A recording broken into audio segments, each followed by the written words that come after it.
இவன் எனக்கு பாய் ஃப்ரெண்ட் இருக்குன்னு தெரிஞ்சுமே வந்து என்கிட்ட வந்து அந்த ஒரு கம்ஃபர்ட்டை வந்து குடுத்துட்டு, அப்பப்போ வந்து அவனுக்கு வேணுன்றப்போ என் கூட இருந்துட்டு, வேணான்றப்போ வந்து அவன் விலகி இருந்தது வந்து என்னால ஏத்துக்க முடியாது அப்படின்னு சொல்லிட்டு, இப்ப காலையிலேருந்தே வந்து பார்த்தீங்கன்னா, ஆதிரி வந்து ஆள் சேர்த்துட்ருக்காங்க.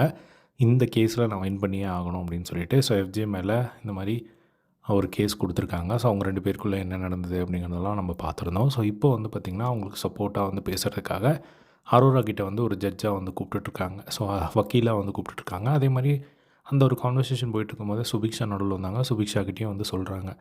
ஸோ ஃபர்ஸ்ட் பாயிண்ட் அவங்க ஸ்ட்ராங்கா வைக்கிறது, எனக்கு வந்து ஊட்டி விட்டுருக்கான்ல அவன், ஆனா ஊட்டி விடல அப்படின்னு சொல்லி வியானா கிட்ட வந்து சொல்லியிருக்கான். பக்கத்தில உட்காந்தாங்க, நான் ஊட்டி விட்டேன் அவ்வளோதான் அப்படிங்கிற மாரி சொல்றான்.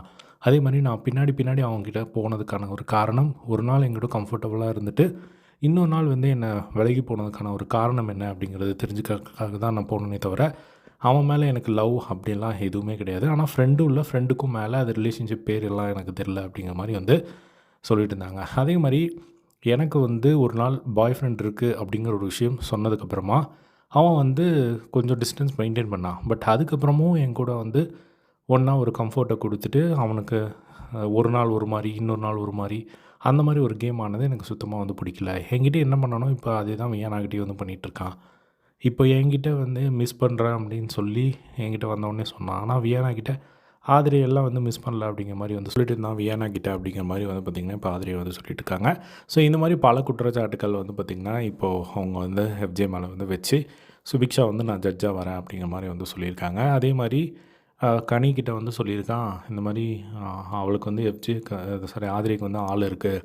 இப்போ நான் இந்த மாரி இங்கே பண்ணிகிட்ருக்கோமோ, அந்த பையனோட மனநிலை எப்படி இருக்கும், அவங்க ஃபேமிலி எப்படி நினைப்பாங்க அப்படிங்கிறனால தான் நான் ஒதுங்கிட்டேன் அப்படிங்கிற மாரிலாம் வந்து சொல்லிக்கிட்டு இருக்கான். ஸோ அவன் வந்து அந்த மாரி கம்ப்ளீட்டா ஒதுங்கவும் இல்ல. அதே மாரி அவன் ஒரு கன்டினியூவா வந்து ஒரு கம்ஃபர்ட் குடுத்துட்டு இருந்தான். திடீர்னு போவான். ஸோ இதுதான் வந்து பண்ணிக்கிட்டு இருந்தான். ஏதோ இப்போ என் பாய் ஃப்ரெண்ட் மேல அக்கறை இருக்கிற மாரி அவன் கனிக்கிட்ட வந்து பேசிக்கிட்டு இருந்தான். அதுவும் கனியெல்லாம் வந்து சுத்தமா இத பத்தி வந்து கேட்கவே இல்ல. உங்க தம்பி தம்பின்னு சொல்றவங்க கிட்ட அப்படிங்கிற மாரிலாம் வந்து இப்போ ஒரு சில பாயிண்ட்ஸ் வந்து உங்களுக்கு எடுத்து குடுத்துட்டு இருந்தாங்க. ஸோ இது எங்கே போய் முடிய போகுதுன்னு தெரில. ஸோ நீங்க என்ன நினைக்கிறீங்க அத பத்தி அப்படிங்கிறத கமெண்ட் பாக்ஸ்ல ஷேர் பண்ணுங்க. இதே மாரி எல்லா பிக் பாஸ் லைவ் அப்டேட்ஸ் தெரிஞ்சுக்க நம்மளோட சேனலை சப்ஸ்கிரைப் பண்ணி சப்போர்ட் பண்ணுங்க. தேங்க்ஸ் ஃபார் வாட்சிங். Yes by.